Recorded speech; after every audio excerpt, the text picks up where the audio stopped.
Assalomu alaykum MMA muxlislari, kanalimizga xush kelibsiz. Octagon 72 turniri doirasida o'tkazilayotgan 11-may kuni Toshkentda Humo Arenada bo'lishligi kerak bo'lgan janglar haqida avvalgi videolarimizda ma'lumot qoldirgan edik hamda savol tariqasida kommentariy qismini ochiq qoldirib, Saturnni, ya'ni Og'abek Abdumo'minov Sapernigi raqibi kim? Octagon 72 da deb savol tariqasida bergan edi va ko'pchilik Erkabo'lan To'xtar deb javob yozishibdi. Yo'q. O'sha videoyimda ham aytgan edim, Erkabo'lan To'xtarni hech qachon hozircha Saturnga saperlik tarzida Octagon bermaydi.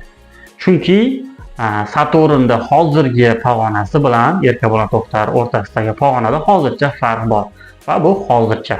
Xo'p, Saturnda Octagon 72 dagi raqibi sapernigi kim? Octagon ligada debyut jangini o'tkazayotgan Marselin Kamate ismli qozog'istonlik jangchi ilk debyut jangini o'tkazmoqda va Saturnda esa rekordi 1-0. Ya'ni bitta jang o'tkazgan MMA'da va Octagon ligada. Aziz do'stlar, Saturnni qo'llab-quvvatlaymiz.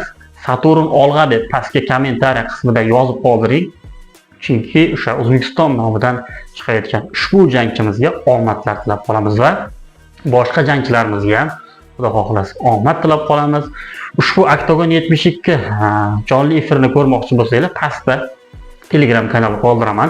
O'sha kanalga o'tib qo'yinglar hamda o'sha joyda 11-may kuni Telegram kanalida jonli efirni olib berishga harakat qilaman. Octagon 72 boshqa turnirlarga nisbatan juda ham qiziqarli bo'ladi. Sababi o'sha payt bilasiz nima uchun?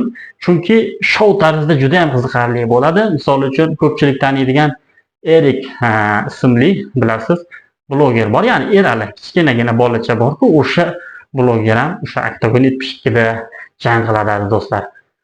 Kuzatib boring kanalimizda va o'sha Telegram kanaliga iloji bo'lsa obuna bo'lib qo'ying. O'sha Telegram kanali kommentariyada bo'ladi, opisaniyada bo'ladi. O'sha joyda 11-may kuni jonli tarzida ushbu Octagon ligani, o'sha jangini 72 doirasidagi janglarda sizlarga jonli efir tarzida olib beramiz.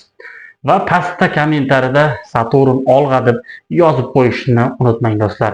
Sog' salomat bo'ling, keyingi videolarda ko'rishguncha do'stlar, o'zingizlarni ehtiyot qilinglar. Assalomu alaykum butun dunyo, assalomu alaykum O'zbekistonim, vatanim. Xudo xolasa meniki sapernik ham aniq bo'ldi. U kulachkada zo'r, ikkita g'alabasi bor kulachkada, tuding gaplar.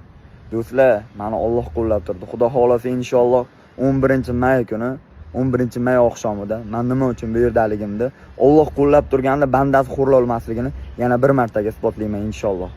O'zbekiston, yaqinlarim duoda bo'lib turinglar. Xudo xolasa inshaalloh oz qoldi. Eta emiman. Octagon, Saturn.